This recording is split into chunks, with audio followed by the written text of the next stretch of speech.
Hello friends, आपनु फरी एकवार आजना अभ्यास में स्वागत है। आज आपणे रेखाओं और खूणाओं प्रकरण स्वाध्याय 6.1 दाखला गणवाना छीए। आओ एनी शुरुआत करिए। तो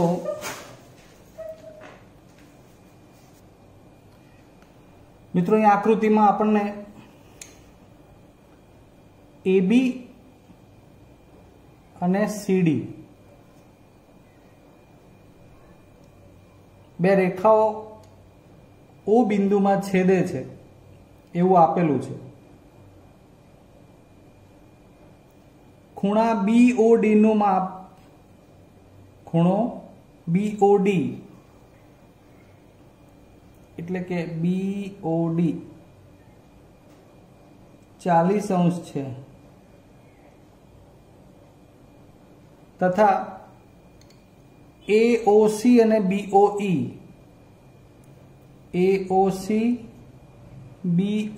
એટલે ભેગું કરીને હું અહીંયા 70 બતાવી નહીં શકું, પણ AOC અને BOE આ બેનું ટોટલ 70 અંશ આપેલું છે અને પૂછ્યું છે ખૂણો BOE આ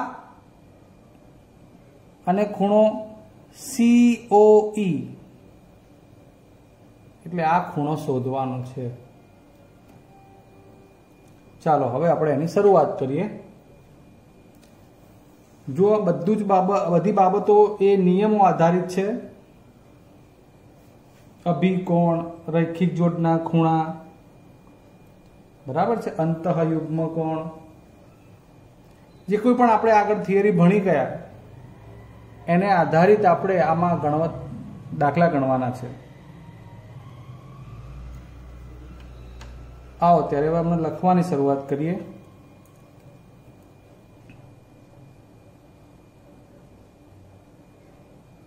तो अहीं रेखा AB અને CD O માં છેદે છે। કોઈની જરૂરિયાત મુજબ આપણે વિચારવાનું કે આમાં અભિકોણની જરૂર પડશે કે આસન્ન કોણની જરૂર પડશે। हाल आपणे एवं कहीए कि AOC आ खूणो, तो एना माटे BOD अभिकोण बनी जाए, बराबर ने। आ साम सामे ना थया बन्ने एटले BOD 40 छे तो आ पण 40 थवानुं। केम? आ बे अभिकोण थाय माटे।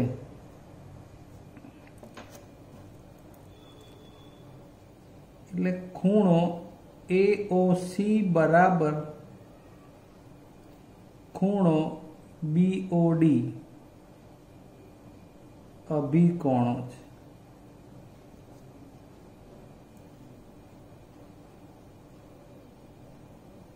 જ્યાં BOD નું માપ 40 અંશ पक्ष मुजब, એટલે આ 40 અને અભિકોણો સામ સામે જે બને એના માપ સરખા થતા હોય, જે આપણને એની પહેલો જ પ્રમેય 6.1 સાબિત કરેલો છે એની ઉપરથી ખબર હોવી જોઈએ। અને માટે લખી શકીએ કે ખૂણો AOC 40 અંશ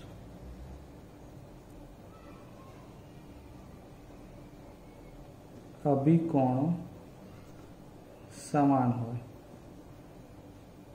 अथवा तो प्रमेय 6.1। હવે બીજો ટોપિક વિચારીએ। આપણને 70 અંશ ભેગું કોનું માપ આપ્યું છે? AOC અને BOE। જોજો, AOC એટલે આ જે 40 મેળવ્યો તે અને BOE આ બંનેનું ટોટલ 70 આપ્યું છે। હવે આમાંથી એકલો BOE એ મેળવવો છે, તો હવે એમાં આપણે 70 નો ઉપયોગ કરીએ ટોટલ, તો આપ્યું છે એ પ્રમાણે AOC અને BOE ધ્યાન આપવાનું છે ખાસ. આ બંનેમાંથી આપણે એઓસી તો 40 લાવી દીધો ને આ ઉપર જ, તો એની જગ્યાએ 40 મૂકીએ એટલે તમને BOE મળી જશે. માટે BOE બરાબર 70 - 40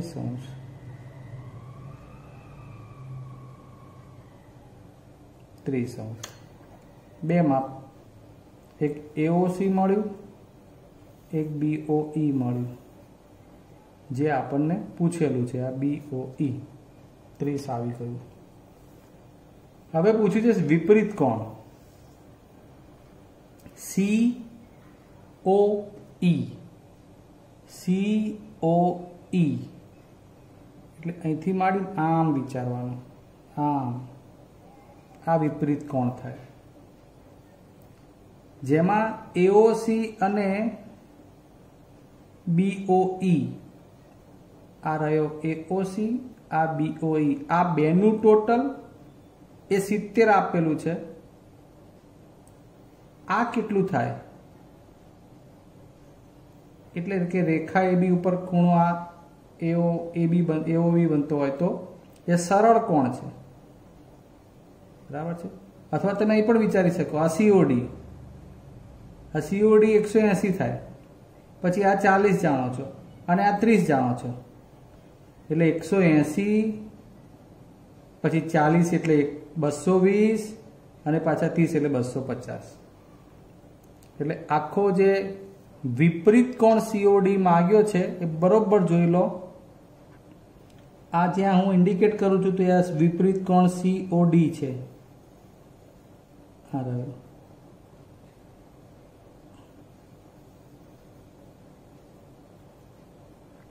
જેમાં આ CD રેખા ઉપરનો આ ખૂણો છે એ સરળ કોણ 180 + 40 અને આ 30 આપણે શોધ્યું છે, જેની ઉપર રાઉન્ડ કરીએ એટલે ખબર પડે કે આ શોધેલું માપ છે. આ પણ શોધેલું છે, બરાબર. એટલે વિપરીત કોણ શું છે એ ખબર હોવી જોઈએ અને એને આદિના લખાણ.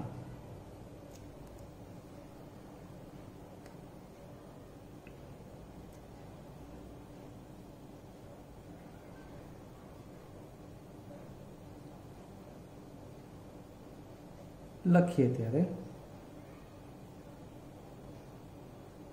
AOC વત્તા BOE બરાબર 70° છે.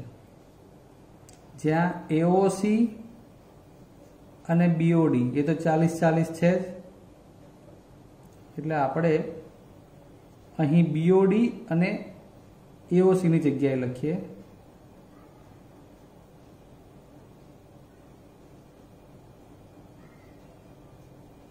કેમ? કારણ કે AOC બરાબર BOD, એટલે આ AOC ની જગ્યાએ BOD નું માપ મૂક્યું. જોઈ લીધું, AOC 40 તો આ BOD 40 એટલે 40 મૂક્યું, એટલે ટૂંકમાં પરિણામ BOD વત્તા BOE બનાવ્યું. આ BOD, આ BOE 40 ને 30 70 બનાવી દીધું. હવે આખો ખૂણો બની જાય EOD.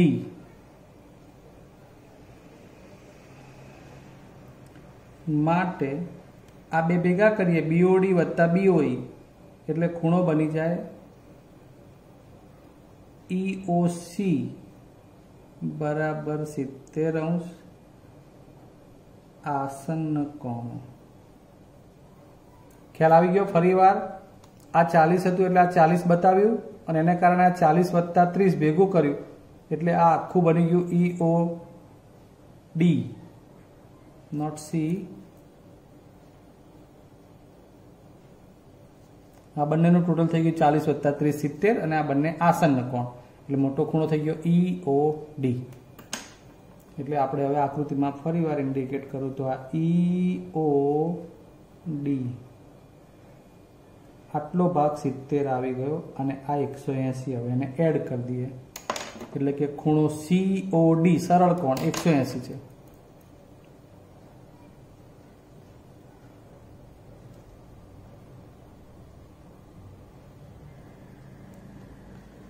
બરાબર.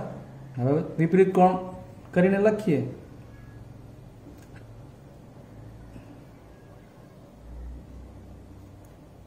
COE એટલે અહીંથી આ COE આખો વિપરીત કોણ બરાબર આ એક સરળ કોણ COD વત્તા EOD,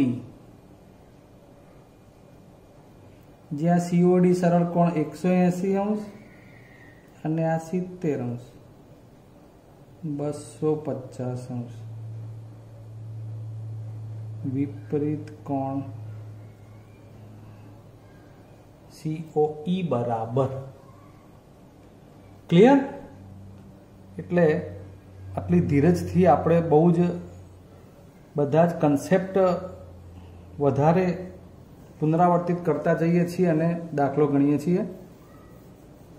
આસન્ન કોણનો ઉપયોગ થયો, અભિકોણનો ઉપયોગ થયો, સરળ કોણનો ઉપયોગ થયો, ત્યારે આખો વિપરીત કોણ એવો જવાબ મળે છે. એટલે એકથી વધુ કન્સેપ્ટ આ દાખલામાં આવી જાય છે. એટલે બહુ જ ધ્યાનથી તમારે આ દાખલો ગણવાનો, પહેલાં તો સમજી લેવાનો એકવાર આખો વિડીયો જોઈને, પછી ફરીવાર વિડીયો જોવાનો અને પછી એને લખવાનો. એટલે ડિસ્ક્રિપ્શનમાં પણ હું અહીંયા આંકડા બદલી અને આ પ્રકારના દાખલા આપીશ, એટલે તમારે ખાસ લખવાના. એટલે આ પ્રકારના લખાણની પણ પ્રેક્ટિસ થઈ જશે. હવે બીજો દાખલો જોઈએ. પ્રશ્ન 2 ની આકૃતિ જોઈએ. પહેલા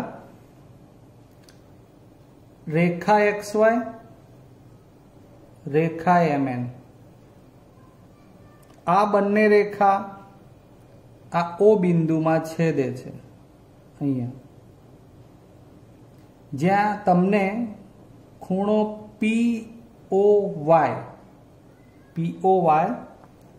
કાટખૂણો 90 આપેલો છે. આ દર્શાવ્યું છે, એ કાટખૂણાનું નિશાન છે.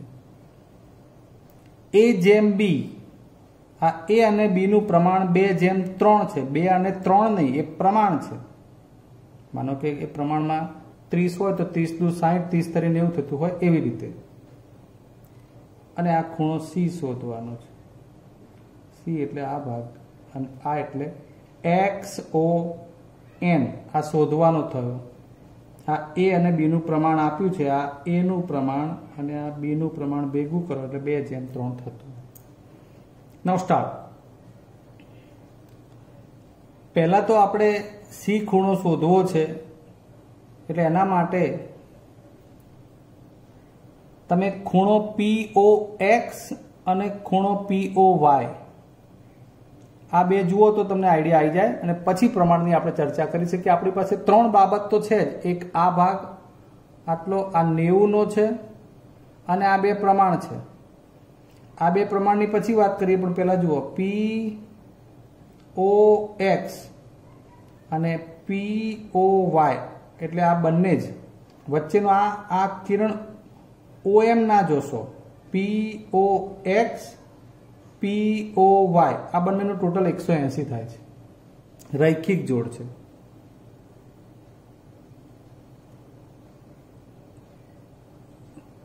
ખૂણો POX પ્લસ ખૂણો POY 180 રૈખિક જોડ. હવે એમાંથી આપણને POX શોધવું છે, જ્યાં POY 90 આપેલું છે.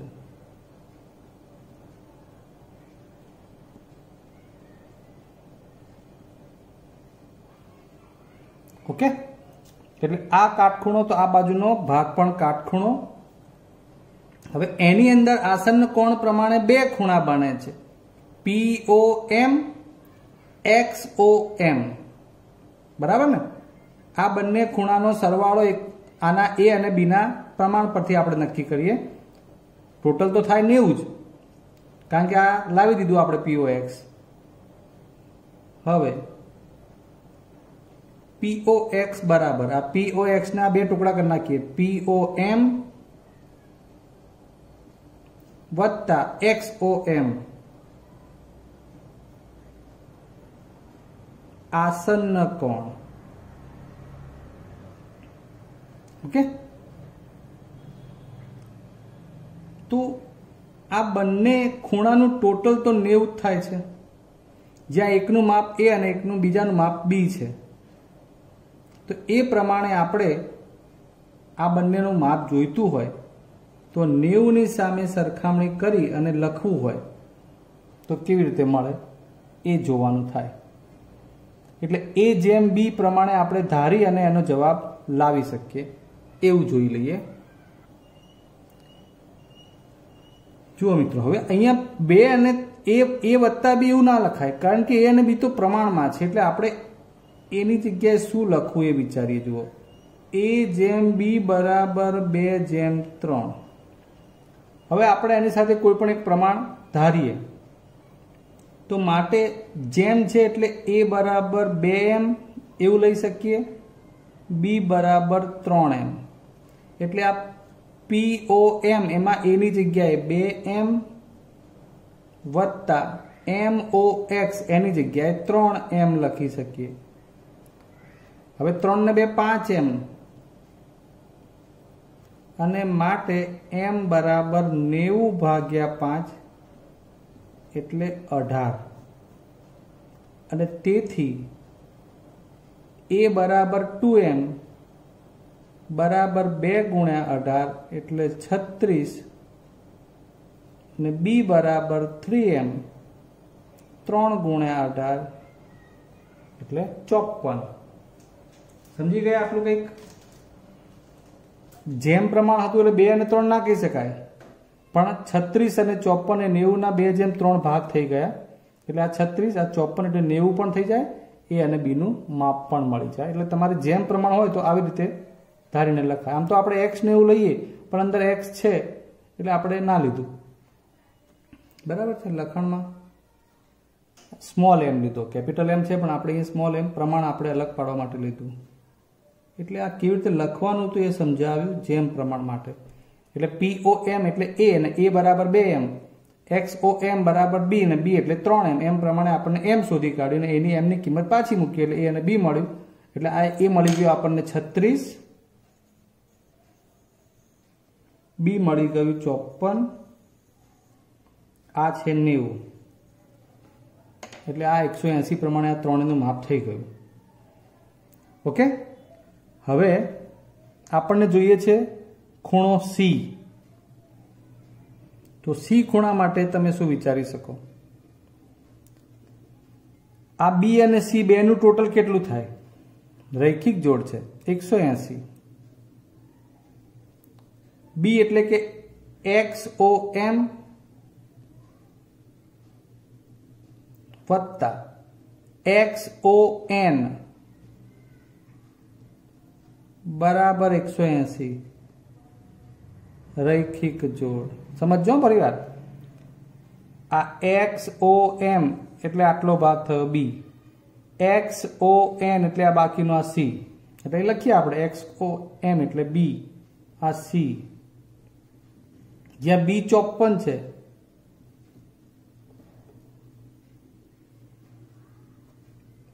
માટે C બરાબર 180° માઇનસ 54°.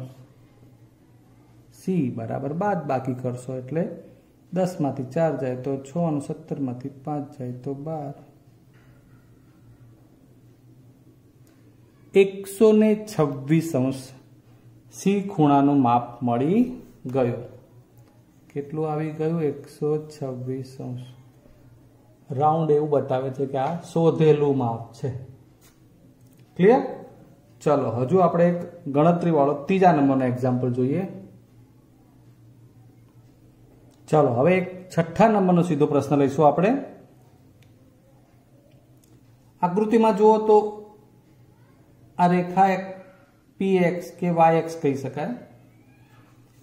અહીં તમને સીધું ખૂણા XYZ નું માપ 64 આપેલ છે. XY ને લંબાવીએ, આમ ભલે XY એટલે આમ લંબાવો તમે આગળ P બિંદુ તરફ, બરાબર. એટલે એવું કહ્યું છે રેખા PX એવું ન કહેતા XY ને લંબાવ્યું છે. પહેલા ખૂણો XYZ કીધો 64, પછી XY એટલે Y થી આમ લંબાવો એટલે એક પ્રકારે રેખા બની જાય છે. જો કિરણ YQ એટલે આ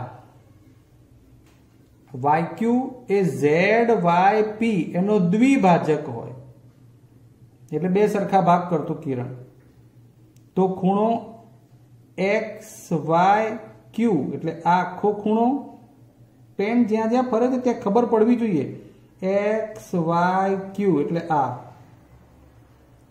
અને વિપરીત કોણ ક્યુ વાય પી, ક્યુ વાય પછી આમ નથી જવાનું, વિપરીત કોણમાં આમ જવાનું, અહીંથી આમ વિચારો ને તો ક્યુ પછી આ વાય આવે એટલે આ બાજુ વિચારી અને આ પી સુધી આમ, સમજ્યા કે નહીં? આ શોધવાનું છે. બહુ ઈઝી વાત કરું વિપરીત કોણ માટે. પહેલા તમારે વિપરીત કોણ ક્યુ વાય પી આમ શોધવો હોય તો એમાં તમે જુઓ આટલો ભાગ તો આ સરળ કોણનો 180 મળી જશે. હે, કાચો આઈડિયા રાખો. પહેલા 180 માં 64 ઉમેરવાના છે અને પછી આટલું શોધવાનું છે. એટલે સૌથી પહેલું આપણે કામ કયું કરીશું? ક્યુ વાય ઝેડ શોધીશું. બરાબર છે? ક્યુ વાય ઝેડ અને 64 એ 180 માં ઉમેરીશું એટલે આ ક્યુ વાય પી વિપરીત કોણ મળી જશે. તો આવો હવે પહેલા આપણે એની જ વાત કરી લઈએ. એના માટે આપણે રૈખિક જોડના ખૂણાનો વિચાર કરીશું.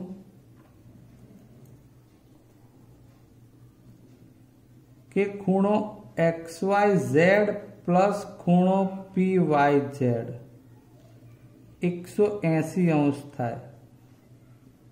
રૈખિક જોડ X Y Z P Y Z 64 અને આટલો આખો ખૂણો, જેમાં આપણને એક્સ વાય ઝેડ આપ્યું છે 64 અંશ, પી વાય ઝેડ 180 અંશમાંથી હવે બાદ કરીએ એટલે 180 અંશ માઇનસ 64 અંશ, ખૂણો પી વાય ઝેડ બરાબર 116 અંશ. સમજો આટલો ખૂણો આવ્યો 116.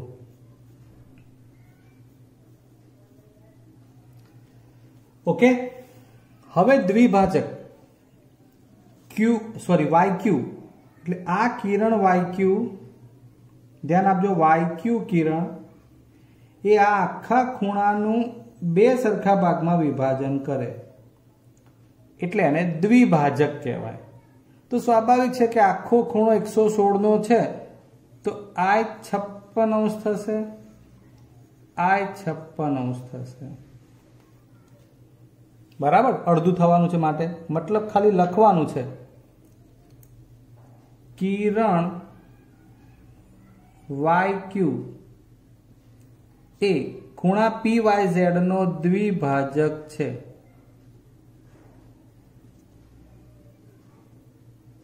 આપણને જે ખૂણો જોઈએ છે ક્યુ વાય ઝેડ માટે બસ આ લખતા આવડવું બહુ જરૂરી છે. એ કોનો અડધો થાય?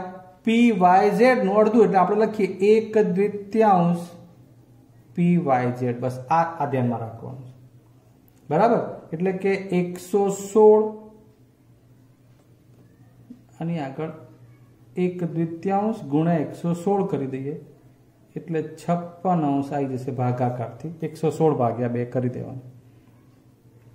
આમ તમને ક્યુ વાય ઝેડ નું માપ મળી ગયું. બરાબર છે? એટલે હવે આખો ખૂણો જે છે ક્યુ વાય એક્સ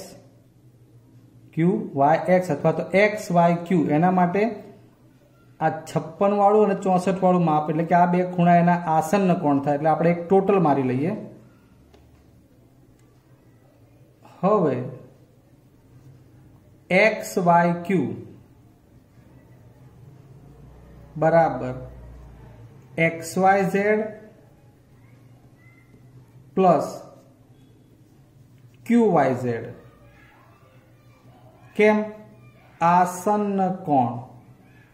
બરાબર? તો આ એક્સ વાય ઝેડ 64 છે પ્લસ ક્યુ વાય ઝેડ 56 છે એટલે આ ટોટલ થઈ જાય 58 તો 116 આવશે. હા, સોરી કારણ કે 8 નહીં, અહીંયા 58 આવશે.